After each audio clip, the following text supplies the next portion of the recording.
So hello guys, kanina nga pala kakascroll ko sa my Facebook, nakita akong hacks na nagluto ng itlog. So ganito yung ginawa nila guys, hindi na nila kinailangan ng mantika para makaluto ng piniritong itlog. Sa halip ay sa kanin nila ito inilagay. And since para makaiwas din naman tayo paminsan-minsan sa mantika, is sinubukan kong lutuin kung talagang maluluto siya. And ayun nga guys, kumuha ko ng itlog.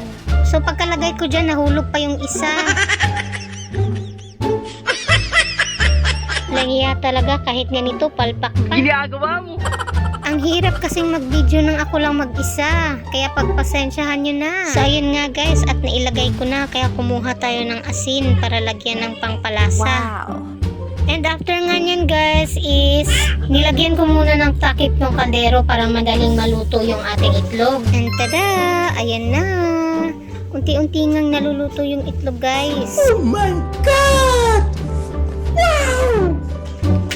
So ayan nga at naluto niya yung itlog guys. Medyo malambot yung puti niya guys, pero kinuha ko na. Sinamahan ko na nga ng konting kanin para naman hindi masira yung ating nilutong itlog. And it's done! Tara, kain tayo!